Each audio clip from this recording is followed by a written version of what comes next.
All right, everyone, we have an environmental super scandal. It's odd because it's uniting people from all over the political spectrum and saying, what the fuck just happened? A crazy train, a derailment in East Palestine, Ohio. This was actually a week ago, so this isn't breaking news. I had been tipped off several days before about the train derailment before it started going viral like it is now. I considered covering it, but at the time I was like, well, things are a bit sketchy there. It's a major train derailment, big-ass explosion. Well, technically a firestorm. I'll get into the exact details of their destruction of some of the harmful compounds that were in that particular train.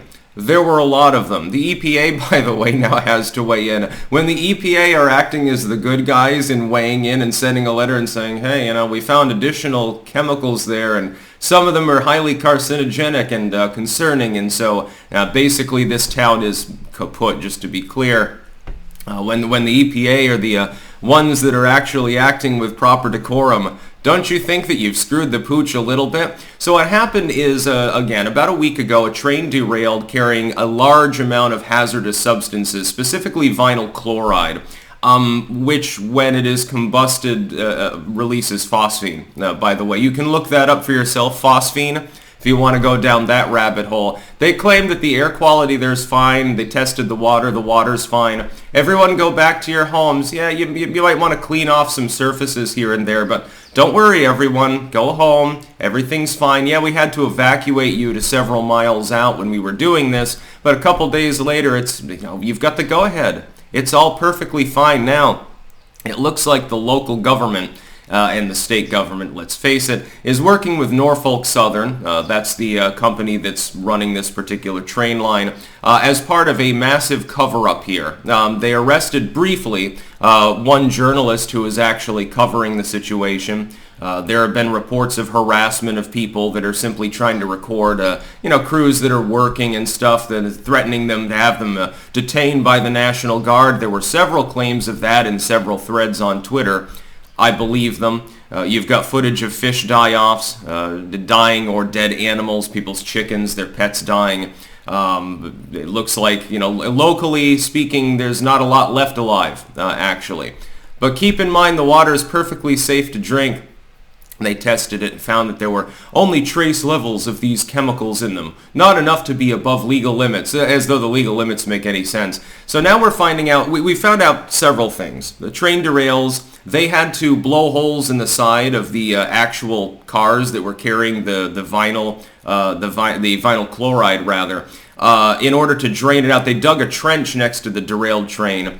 Blew holes in it, they drained them out, and then they set it on fire in order to burn up the chemicals. Now, here's my theory about why this was done in this specific way.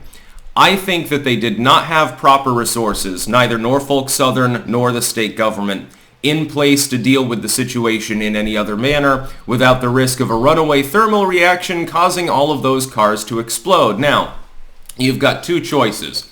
You know that you can drain these cars out before they blow their top, and you can light them on fire. You can get rid of some of the hazardous chemicals that way, disperse the rest of them into the upper atmosphere, scattering a shroud of chemical material out over for hundreds and hundreds of miles. So you can thank Norfolk Southern and the state of Ohio's government, and probably the local government too, I'd say. If you were downwind, yeah, you got a little something extra in your rain. I wonder if there will be any fish die-off videos down in Kentucky or any place like that. You can blame them for the problem.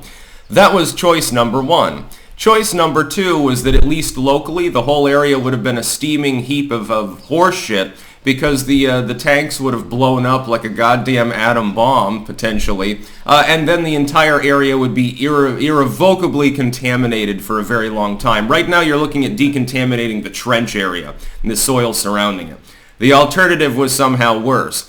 This is because they reduced manpower on this train line. There's a literal thread, link in the description. A literal conductor for the company is pointing this out. Hey, they made all sorts of cuts. That's why it derailed. This never had to happen.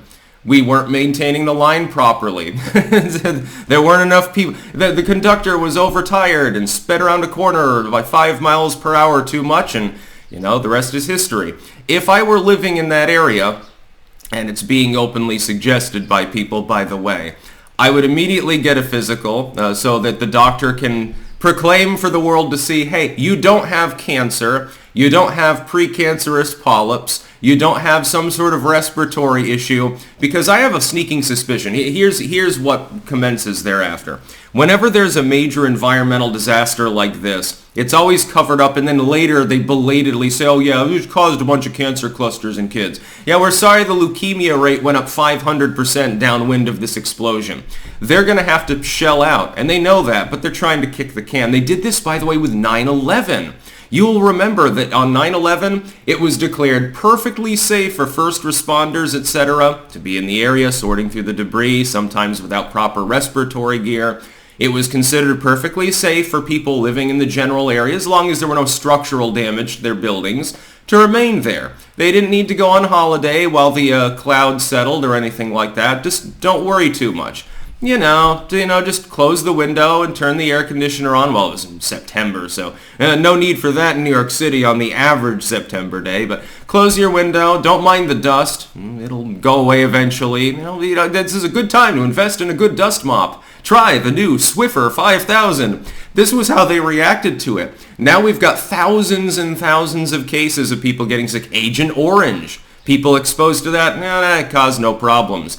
Gulf War syndrome. Still, because of the number of people that are still alive that were exposed to trace levels of nerve gas, they still haven't admitted that there was any problem. Well, weather conditions at that time dispersed the chemical warheads so that they didn't affect the troops very much. Yeah, that's really their cope. So when people end up, with war neurosis, they're all crippled and they have the shakes and all sorts of crazy shit. It's not the government's problem. We're not going to pay you. I would think that government would be more gregarious with paying out claims to victims in these cases where the government clearly colluded towards a situation through improper oversight and outright corruption, where there's a major disaster for medical purposes, which this will, I predict, become over the next 5 to 10 years roughly. I believe that. You'd think they'd be more gregarious. It's not their own money. I mean, it should be. We should be taking out of Nancy Pelosi's bank account for things like this. That's what should be done. The government pension should be the first thing axed in order to pay out the claims. When you have dead fish, people saying it smells funny, people reporting eye and throat irritation, which they are, when you have people, the mainline medical community, don't disinfo ban me, bro, claiming that you should get a checkup to have it on record. Hey, at this particular time I was healthy. 5 years later I've got 5 different kinds of cancer, that you can make a better legal claim. To all people, especially clankers, that were in that general vicinity, that's what you should do now. To people downwind, in the immediately impacted area, the wind I believe was blowing roughly east by southeast at the time, so Kentucky, etc. You should probably do that too. Go and get your checkup now. Don't wait until the end of the year, because then when Norfolk South or the state government of Ohio ends up having to shell out, you'll miss the gravy train because of the crazy train. And that's exactly what this is. It never had to happen. Our train lines in the country are all fucked up. Come here to the Netherlands sometime and see how much more efficient the public transit system is. Yes, I know. The Netherlands is basically one big city. It's much more compact. Okay. Even the metropolitan systems in the United States don't hold a candle. I've been on some of them. Not even close. Not by a far cry. Not in the same goddamn league. And the Netherlands apparently get shit from other Europeans for having a poor public transit system. I'm like, trams are fucking great. To go to San Francisco to see one of them now. I think they keep a couple for the tourists to ride on. They find it to be quaint. Smell of dog shit and homeless people shit everywhere, but at least you rode a tram, right? Here in Amsterdam, you have to deal with the booze puke smell more than the homeless poop smell, but, everyone has problems. Second link in the description, archived of course, literally refers to the fact that they basically nuked the town to clear a train line.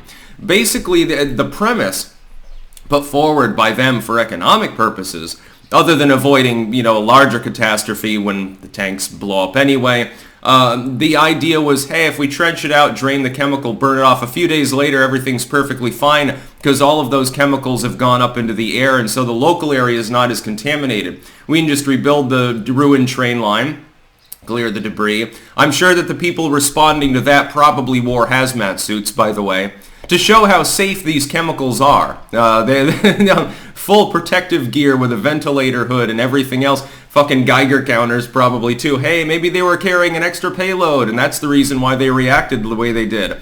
I have a feeling that you're going to see skyrocketing claims of medical problems in that immediate area over the next few years.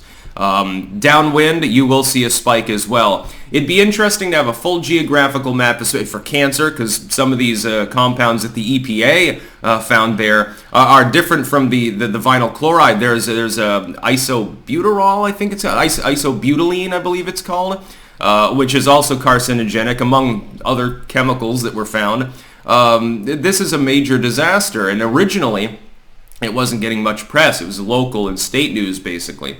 I got the tip at that time. The legacy media is barely beginning to talk about it. This is a cover-up, a classic style cover-up. So hold on to your hats, guys. You might want to preemptively sign yourself up for chemotherapy 15 years from now if you happen to have been anywhere near the area, unfortunately. That's about all. Peace out.